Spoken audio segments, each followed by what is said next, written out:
প্যালেস্তাইনে গাজায় যখনই গণহত্যা হয় এবং এছাড়া এই যে রিসেন্ট যেটা হয়েছে ফ্লোটিলাতে যেভাবে আক্রমণ করা হয়েছে সেই নিয়ে আপনারা বারবার রাস্তায় নামেন, কিন্তু সাধারণ মানুষ তারা প্রশ্ন করে যে কেন মুর্শিদাবাদ বা মোথাবাড়িতে হিন্দুরা আক্রান্ত হলে আপনারা তখন কেন পথে নামেন না? প্যালেস্তাইনের প্রতি এত কিসের মায়া? আসলে বিশ্বের মানুষ যেখানে যেখানে আক্রান্ত হয়েছে, তাদের উপর আক্রমণ হয়েছে এবং সংখ্যালঘু মানুষ পৃথিবীর বিভিন্ন প্রান্তে, আসলে ভারতবর্ষে যারা সংখ্যালঘু বা প্যালেস্তাইনে যারা সংখ্যালঘু, বিশ্বের সমস্ত প্রান্তে কিন্তু তারাই সংখ্যালঘু এরকম নয়। নিশ্চিতভাবে মেহনতি মুক্তিগামী মানুষের ওপর যে আক্রমণ নামিয়ে আনা হয়েছে, বামপন্থীরা বারংবার প্রতিবার তাদের পাশে দাঁড়িয়েছে। এইটা যে একটা ক্যাম্পেন, এই যে তৃণমূল করে, বিজেপি করে যে প্যালেস্তাইনে কিছু হলে গাজায় কিছু হলে হচ্ছে গিয়ে কেন তোমাদের মন কাঁপে, বাকি জায়গায় কাঁদে না বা কাঁপে না। মুর্শিদাবাদের ঘটনার সময়ও বামপন্থীরা রাস্তায় নেমেছিল, এমনকি বাংলাদেশের ঘটনার সময়ও বামপন্থীরা রাস্তায় নেমেছিল। তাহলে আমরা সেই ছবি, সেই খবর তোমাদের সামনে তুলে ধরতে পারি। তাহলে আরএসএস বিজেপি পরিচালিত একটা দল এবং তাদের পশ্চিমবাংলার বুকে বিটিং, তারা একটা ক্যাম্পেইন সেট করে নিয়েছে যে বামপন্থী মানেই হচ্ছে গিয়ে প্যালেস্তাইনের পাশে দাঁড়ায়। তার কারণ প্যালেস্তাইনের যে সকল মানুষ আছে তারা হচ্ছে গিয়ে একটি ধর্ম অবলম্বন করে চলে, একটি ধর্মে বিশ্বাসী, এবং যে ধর্মটি ভারতবর্ষের বুকে হচ্ছে গিয়ে সংখ্যালঘু, যে সংখ্যালঘুকে ভারতবর্ষের বুকে পিটিয়ে মারার কথা বলা হচ্ছে, যেহেতু প্যালেস্তাইনের বুকে সেই সংখ্যালঘু আছে, তাই তাদের সপক্ষে তাদের উপর আক্রমণের কথা বলে যদি মিছিল করা হয়, তাহলে হচ্ছে গিয়ে এই রাজ্যের বুকে, এই দেশের বুকে দাঁড়িয়ে আরএসএস বিজেপির এজেন্ডা কোথাও দাঁড়িয়ে হচ্ছে থ্রাশটার, এবং ওদের হাতে ঘা লাগছে বলেই ওরা এই ন্যারেটিভ সেট করছে যে বামপন্থীরা প্যালেস্তাইনের জন্য মিছিল করে, বামপন্থীরা গাজায় কিছু হলে মিছিল করে, কিন্তু বামপন্থীরা মুর্শিদাবাদে কিংবা হচ্ছে বাংলাদেশে কিছু হলে মিছিল করে না। কিন্তু বাংলাদেশে কিছু হলেও বামপন্থীরাই রাস্তায় থাকে এবং মুর্শিদাবাদে কিছু হলেও বামপন্থীরাই রাস্তায় থাকে। এত কথা বাংলাদেশকে নিয়ে ওরা বলে। গত পরশু বিজয়া দশমী ভাসান হচ্ছে, সবটা কক্সবাজারে ভাসান হচ্ছে, সেই বাংলাদেশের মানুষ হাতে প্ল্যাকার্ড নিয়েছিল যে বিজয়া দশমীর শুভেচ্ছা, একটা প্যালেস্তাইনের পতাকা, বাবা মেয়ে দাঁড়িয়ে আছেন, তাতে লেখা হচ্ছে গিয়ে ফ্রি প্যালেস্তাইন। তাহলে যে বাংলাদেশের মানুষের ওপর আক্রমণ হয়েছে বলে বিজেপি, আরএসএস এবং তৃণমূল এত মায়া কান্না কাঁদছেন, তারাও আসলে চাইছে যে প্যালেস্তাইনকে মুক্ত করতে। দিদি, এছাড়াও আমরা যেটা দেখলাম যে লাদাখ আন্দোলনের অন্যতম মুখ সোনাম ওয়াংচুককেও গ্রেপ্তার করা হয়েছে। তার শারীরিক অবস্থা কেমন, তার স্ত্রীর কাছে বা তার পরিবারের কাছে সামান্য একটা খবর পর্যন্ত আসছে না। গণতন্ত্রপ্রিয় মানুষ গণতন্ত্রের কথা বলতে গেছে, নিজের কথা বলতে গেছে, অধিকারের কথা বলতে গেছে। এই ধরনের বহু মানুষকে হচ্ছে গিয়ে এই দেশের বুকে আরএসএস বিজেপি আটক করেছে।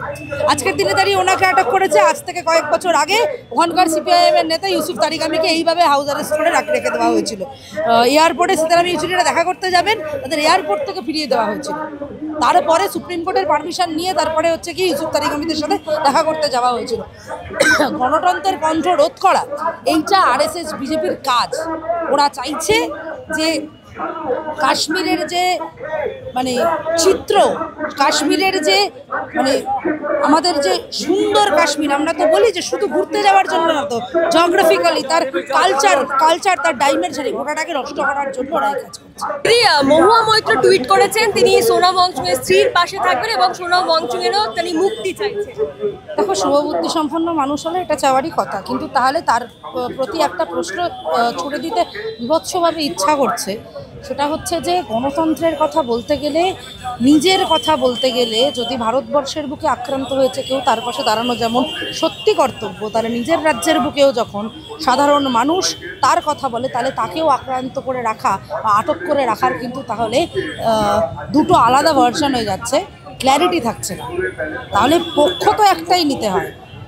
কেন্দ্রের ক্ষেত্রে একটা পক্ষ, আর নিজের রাজ্যের ক্ষেত্রে নিজে যেখানে ক্ষমতায় আছি, নিজের অটোক্রেসি আছে বলে যা খুশিতেই করে যাবো, এটা তো হয় না।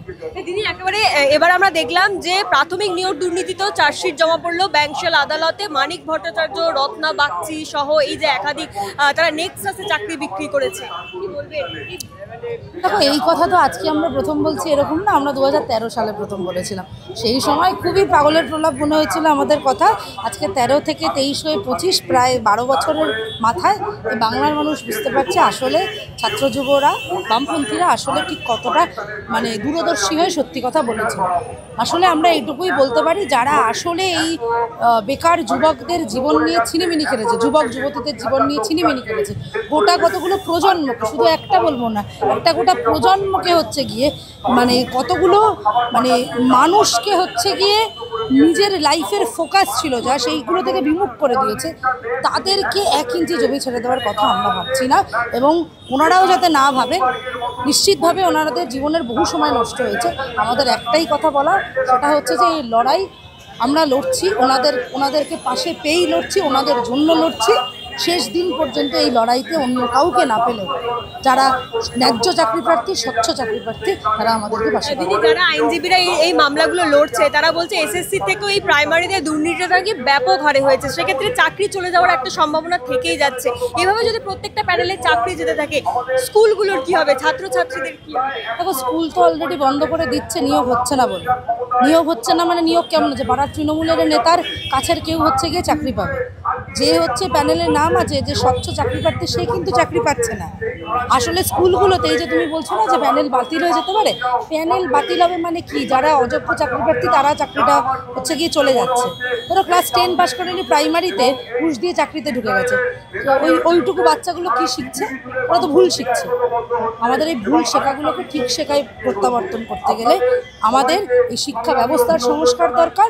এই আন্দোলনের মধ্যে দিয়ে সেই শিক্ষা ব্যবস্থার সংস্কার হচ্ছে গিয়ে হবে, আমাদেরই করতে হবে।